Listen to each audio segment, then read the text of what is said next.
तो हमारा ये कद्दू गोश्त बिल्कुल तैयार हो चुका है। बहुत नरम और बहुत मज़ेदार सा जूसी सा हमारा तैयार हुआ है। तो मेरे चैनल को लाइक करें, सब्सक्राइब करें, शेयर करें, अपनी दुआओं में याद रखें। तो बनाना स्टार्ट करते हैं। बिस्मिल्लाहिर्रहमानिर्रहीम। अस्सलाम वालेकुम, welcome to my channel Ummi food. आज हम बनाएंगे कद्दू गोश्त, बहुत आसान और मिनटों में बनने वाला। ये मैंने लिया है आधा किलो, मैंने बीफ लिया है। इसके अंदर मैं डालूँगी, इसको मैंने प्रेशर कुकर में डाल लिया है। इसके अंदर मैं डालूँगी 2 मैंने प्याज लिए हैं, नॉर्मल साइज़ के मैंने प्याज काट लिए हैं। ये इसके अंदर डालूँगी मैं। और अब मैं डालूँगी दूसरे मसाले। और अब इसके अंदर मैं डालूँगी 2 गिलास पानी गोश्त को गलाने के लिए। तो मैं 2 गिलास पानी डालूँगी इसके अंदर।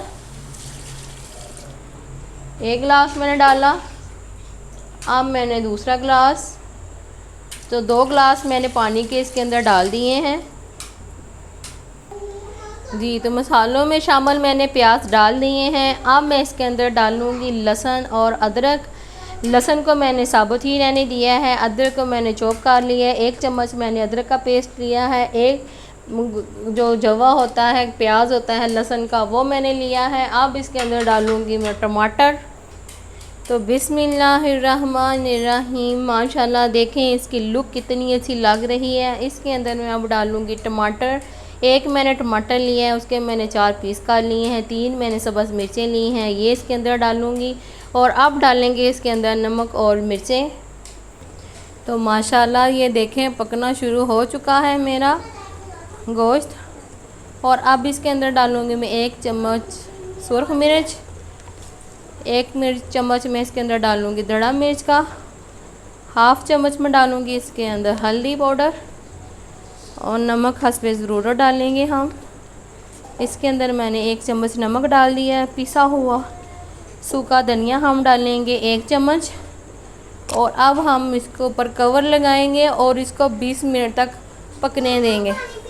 तो बिस्मिल्लाहिर्रहमानिर्रहीम। माशाल्लाह ये देखें, अब मैं इसके ऊपर लगाऊंगी कवर और इसको मैं 15 मिनट लगवाऊंगी, ताकि इसके अंदर प्रेशर बनते हुए भी इसको 5 मिनट लगेंगे। और 15 मिनट में इसको वेट लगाऊंगी। तो फिर हम तो देखें मैंने इसको बंद कर दिया है। अब हम इसका 15 मिनट बाद इंतज़ार करते हैं, फिर मिलते हैं आपके साथ। बिस्मिल्लाहिर्रहमानिर्रहीम। मैंने इसका कवर उठा लिया, इसको मैंने 15 मिनट वेट लगवाया। अब इसके अंदर डालूँगी ऑयल। और ऑयल मैंने डाला है 1/2 कप, अपनी सब्ज़ी के मुताबिक डालेंगे हम। आधा किलो मेरा कद्दू है और आधा किलो ही मेरा बीफ है। इसको मैं अच्छी तरह से अब भून लूँगी और इसकी मैं अच्छी तरह से भुनाई करूँगी। ये गोश्त को मैंने थोड़ा कम गलाया है, इसकी एक और वजह मैं आपको बताऊँगी। पहले मैं गोश्त को अच्छी तरह से भून लूँ, फिर मैं आपको बताती हूँ।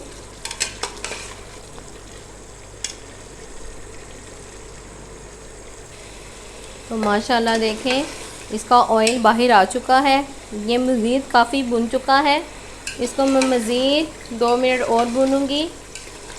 और ये बनाना बहुत आसान है। मेरे चैनल को उम्मी फूड को लाइक करें, शेयर करें और सब्सक्राइब करें, अपनी दुआओं में याद रखें।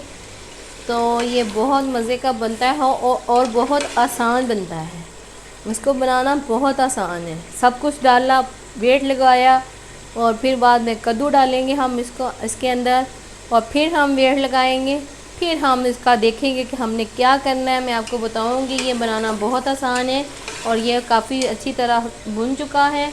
अब मैं इसके अंदर डाल लूँगी, ये मैंने कद्दू अच्छी तरह से मैंने छील के इसको मैंने छोटा छोटा काट लिया है 2 के।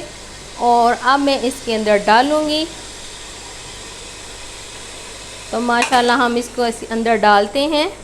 और अब मैं इसको नहीं भूनूँगी, सिर्फ एक दफ़ा मैं इसके अंदर चम्मच चलाऊँगी और इसको अच्छी तरह से मिक्स करूँगी। और अब मैं इसके अंदर डालूँगी 1 गिलास पानी। तो माशाल्लाह 1 गिलास इसके अंदर मैंने पानी डाल दिया। और अब हम इसको 10 मिनट के लिए और वेट लगवाएंगे, ताकि हमारा जो गोश्त कच्चा है वो भी गल जाए अच्छी तरह से। और जो हमारे कद्दू हैं वो भी कच्चे ही हैं, वो भी इसी तरह से गल जाए। तो माशाल्लाह इसके अंदर मैंने पानी डाल दिया है, 1 गिलास भर के मैंने पानी डालना है। अब मैं इसके ऊपर लगाऊंगी कवर और 10 मिनट के लिए इसका वेट लगाएंगे और फिर इंतज़ार करते हैं इसका। तो माशाल्लाह इसका मैं अब कवर खोलूँगी। इसको मैंने 10 मिनट लगवाए थे। गोश्त और कद्दू जो है वो बड़ा अच्छी तरह से गल चुका है और अब मैं इसको भूनूंगी। इसके अंदर जो पानी है वो खुश्क करूँगी और इसका ऑयल बाहर निकालूँगी। तो चले भूनते हैं इसको। माशाल्लाह बिस्मिल्लाहिर्रहमानिर्रहीम। ये देखें, इसको मैंने प्रेशर कुकर से निकाल के इसको मैंने देसी घी में डाल लिया है ताकि आपको देखने में आसानी रहे। और ये देखें हमारा ऑयल काफ़ी बाहर आ चुका है, ये भुन चुका है। और अब मैं इसको करूँगी डिश और अब मैं इसमें डालूँगी धनिया। तो धनिया जो होता है वो खूबसूरती के लिए होता है, इसके ऊपर मैंने धनिया डाल दिया। अब मैं इसको करूँगी डिश और। तो चले करते हैं। तो हमारा ये कद्दू गोश्त बिल्कुल तैयार हो चुका है, बहुत नरम और बहुत मज़ेदार सा जूसी सा हमारा तैयार हुआ है। तो मेरे चैनल को लाइक करें, सब्सक्राइब करें, शेयर करें, अपनी दुआओं में याद रखें।